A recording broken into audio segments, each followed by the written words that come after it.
In this video I'm going to show you how important it can be not to choose the wrong continent when it comes to fixed card games, especially when it comes to 6-player ones.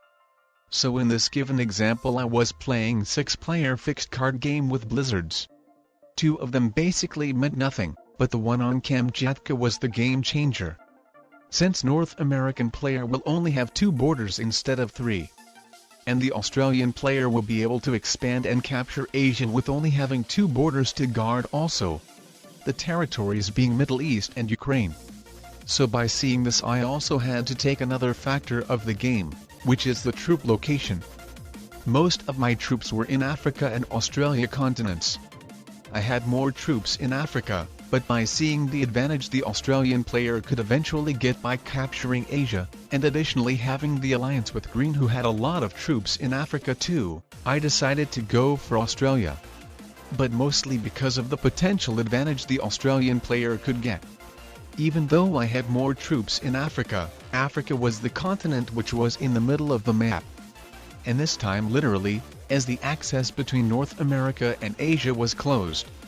Meaning that European and African players will be in disadvantage the location-wise. So by taking the Australia's advantage to the account, I had to take a look of the reasonability of getting this continent. And it was not a small chance to get it at all. I had 6 troops into it and the yellow player had 5. I was going first, so basically I had the right to choose whether to go for this continent or leave it to the yellow player. And I decided to go with the first option of going for it by myself, since of the potential advantage of getting Asia. But on the other hand I knew that yellow was only a beginner rank player, and low rank players tend to fight for continents, but I still decided to take the risk. I thought that's fine, if the yellow player adds his troops in Australia as well, then I will send an alliance request and then move my troops out to Asia in the next turn. And unfortunately the expected situation had happened, so I sent an alliance request to yellow.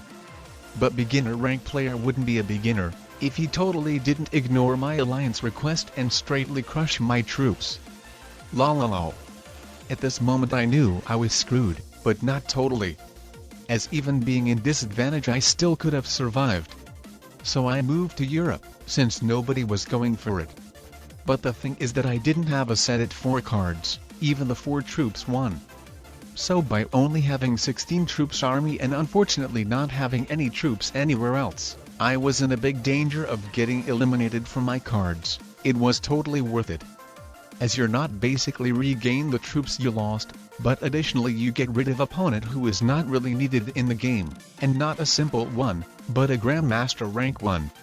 But I was playing with low-rank players, so I knew that they might not necessarily will see this opportunity.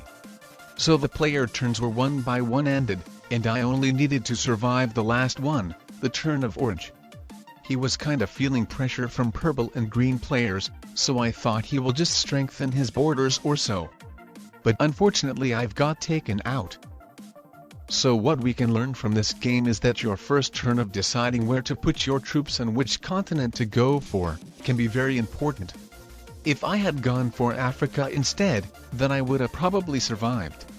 It was the risk for me to go for Australia which I completely understood.